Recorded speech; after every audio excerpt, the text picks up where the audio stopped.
बिस्मिल्लाहिर्रहमानिर्रहीम। अस्सलामु अलैकुम। के साथ मैं हूँ हमजा मंसूर की जानिब से आप सबको जश्न आज़ादी की भरपूर मुबारकबाद। आप सबको हमजा मंसूर का सलाम पहुँचे। मुअज़्ज़िज़ सामईन किराम, पाकिस्तान और इंडिया इस वक्त दोनों में एक बहुत ही ज़्यादा चीज़ बहस का बायस बनी हुई है, और वो राफेल तैयारे जो कि इंडिया ने फ्रांस से लिए हैं। आज जश्न आज़ादी के मौके पर एक कंपैरिजन भी हम आप लोगों को अपनी इस वीडियो में दिखाएंगे पाकिस्तान एयरफोर्स और इंडिया की एयरफोर्स के हवाले से। तो आज की वीडियो में हम लोग बात करेंगे राफेल तैयारे के हवाले से, क्योंकि कहा यह जा रहा है कि ये बहुत ही तगड़ा हथियार है और उस हथियार से इंडिया पूरे खित्ते में टॉप पर आ गया है, तमाम एयरफोर्सेस में सबकत हासिल हो गई है। इसमें कितनी सच्चाई है आज जानेंगे हम अपनी इस वीडियो में। इस बात में भी कोई डाउट नहीं है कि राफेल एक बहुत ही अच्छा और तगड़ा हथियार है। उसमें लड़ने की कैपेसिटी बहुत ज़्यादा अच्छी है और बहुत ही ज़्यादा अच्छे और जदीद हथियार उसमें फ़िट हो सकते हैं, मगर उसमें कुछ खामियां भी हैं। तो चलें आगे वीडियो का आगाज़ करते हैं।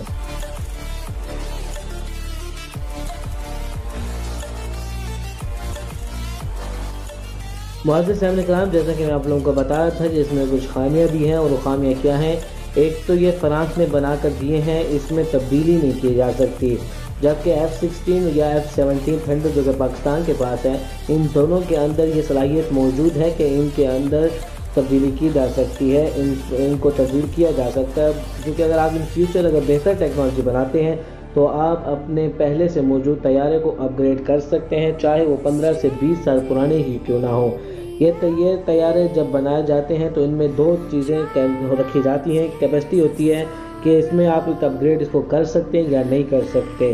फ्रांस ने जिस टेक्नोलॉजी पर इनको बनाया है उसमें अपग्रेड की ऑप्शन नहीं है, लेकिन अमेरिका का F-16 हो या फिर पाकिस्तान का J-17 थंडर हो, उन दोनों में अपग्रेड किया जा सकता है। क्योंकि अगर आप फ्यूचर में 5th जनरेशन के ऊपर इसको अपग्रेड करना चाहें तो आप आसानी से कर सकते हैं।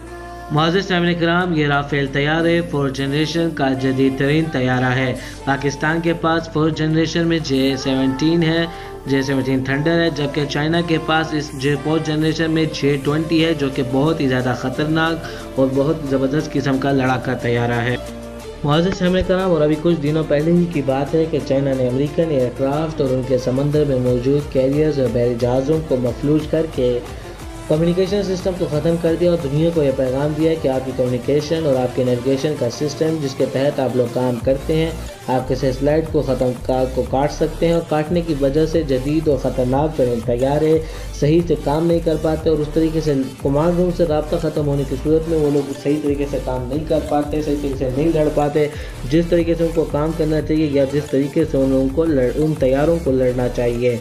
मुअज़्ज़िज़ सामईन किराम, इंडिया के साथ जो कुछ आज़ाद कश्मीर में हुआ तो आज तक ये नहीं समझ पा रहा कि उसके साथ हुआ क्या है। अब तक सिर्फ इन्वेस्टिगेशन ही किया जा रहा है कि कैसे पाक फौज ने पलक झपकने से पहले ही तो तैयारे मार गिराए। मुअज़्ज़िज़ सामईन किराम, अब मीडिया में ये देखा जा रहा है कि इंडिया ने ये जो तैयारे खरीद दिए हैं, क्या ये इंडियन एयरफोर्स के लिए काफ़ी हैं, जो कि एक बहुत बड़ा सवाल है।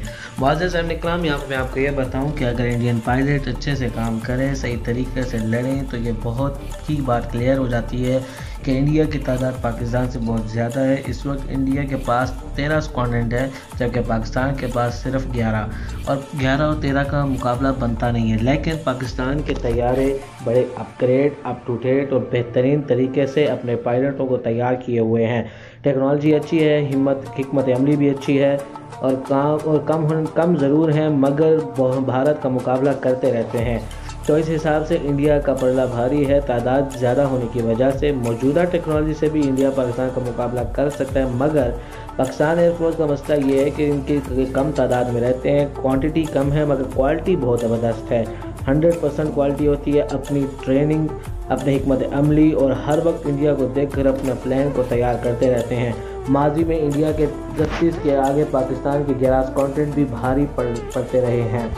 मुअज़्ज़िज़ सामईन किराम, और माजी में भी जब ये दोनों ममालिक एक दूसरे के सामने आए हैं या दोनों ममालिक की एयरफोर्सेस का एक दूसरे का आमना सामना हुआ है, तो उनमें एयरफोर्स का एक बहुत अहम और बहुत अच्छा किरदार रहा है।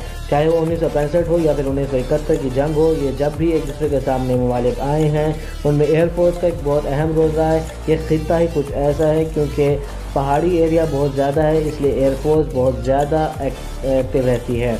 मुअज़्ज़िज़ साहब कराम, इंडिया दिफाई तज्ज़ियाकार ने अभी रिसेंटली कहा है कि अगर इंडिया का बैक वक्त पाकिस्तान और चाइना दोनों से लड़ना पड़े तो उनके को कम से कम 42 क्वार्टर दरकार है, जबकि अभी उनके पास सिर्फ 31 हैं। इंडिया ने अभी सिर्फ 36 तैयारे ख़रीदे हैं, जिनमें से सिर्फ 5 मिले हैं, और अगर ये 36 अगले 5 मुअज़्ज़िज़ साहब कराम, अगर अगले 5 सालों में इंडिया को 36 तैयारे मुकम्मल तौर पर मिल भी जाते हैं तो अभी इंडिया को मज़ीद और दरकार होंगे बैक वक्त चाइना और पाकिस्तान दोनों से लड़ने के लिए, और इंडिया को अभी 150 से 200 मज़ीद तैयारे अभी दरकार है पाकिस्तान और चाइना दोनों से लड़ने के लिए। अब थोड़ा सा कंपेरिजन देता हूँ चाइना और इंडिया का। साहब कराम, इस वक्त चाइना के पास 40 क्वाड्रेंट मौजूद हैं, और जिनमें बहुत ही ख़तरनाक तरीन तैयारे हैं, जिनमें J-20, L-15 और S-20 है, जो कि बहुत बड़ी तादाद में चाइना के पास मौजूद हैं। यानी चाइना के 40 क्वाड्रेंट और पाकिस्तान के 11। अगर इंडिया को दोनों से बैक वक्त लड़ना पड़े तो इंडियन एयरफोर्स के मामले में बहुत पीछे है अभी, और अगर पाकिस्तान से अकेला भी इंडिया को लड़ना पड़े तो पाकिस्तान अपने खित्ते के हिसाब से पूरे तरीके से तैयार है। और न सिर्फ ये बल्कि बहुत मजबूत रेडार सिस्टम डिफेंस के लिए पाकिस्तान के पास मौजूद है कि अगर कोई अटैक करे भी अगर इंडिया तो पाकिस्तान का रेडार सिस्टम बहुत ज़्यादा तैयारों को खुद गिरा के मार सकते हैं। इंडिया मज़ीद तैयारे क्यों नहीं ले पा रहा, उसकी वजह क्या है? उसकी वजह है करप्शन। वो कैसे, मैं आपको बताता हूँ।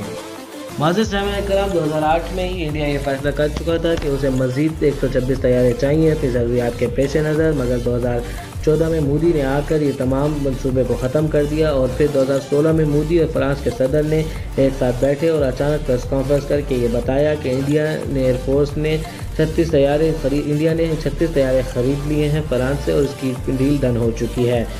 उसके बाद एक अचानक नंदे का एक इंटरव्यू आया जिसमें ये कहा गया कि इंडिया ने दबाव डाला है, भारत ने दबाव डाला है डिसाल्ट एविएशन कंपनी पर, ये दबाव डाला है कि इंडिया की एक कंपनी है रिलायंस, उसके साथ शराकतदारी करें। शराकतदारी करने की वजह इंडिया का एक कानून है जिसको कहते हैं ऑफसेट पॉलिसी, जिसके मुताबिक इंडिया से बाहर इंडिया की हुकूमत किसी से कोई सौदा करेगी, किसी से कोई चीज़ ख़रीदेगी तो उस चीज़ का 30% पैसा इंडिया के अंदर आप लगा सकते हैं, इन्वेस्ट करके कमा सकते हैं। यानी अगर इंडिया की अमेरिका से कोई डील डन होती है 100 रुपये की तो 70 रुपये तो इंडिया देगा, लेकिन बाकी के 30 रुपये अमेरिका को बाउंड करेगा कि आप इंडिया में ही इन्वेस्ट करके निकाल लो।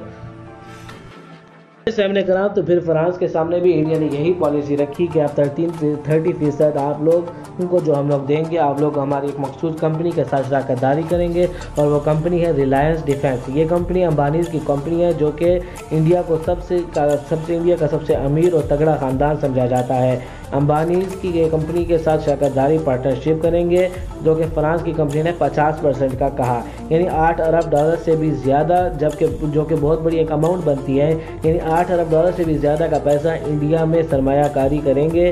तो गवर्नमेंट ऑफ इंडिया ने सिर्फ एक कंपनी दी फ्रांस को सरमायाकारी करने के लिए, वो थी रिलायंस। अब दोनों कंपनी के दरमियान मुआहदा ये हुआ है जो कि छोटे पुर्जे जो जहाज़ों में लगने हैं वो अंबानीज़ की कंपनी बनाएगी। यानी 50% सरमाया इंडिया में लग गया और 50% फ्रांस चला गया। ऑफसेट पॉलिसी के तहत 50% पैसा लगाकर इंडिया ने 50% इंडिया में लगवा कर मोदी ने सिर्फ एक बिजनेसमैन को फ़ायदा दिया जो कि था मुकेश अंबानी।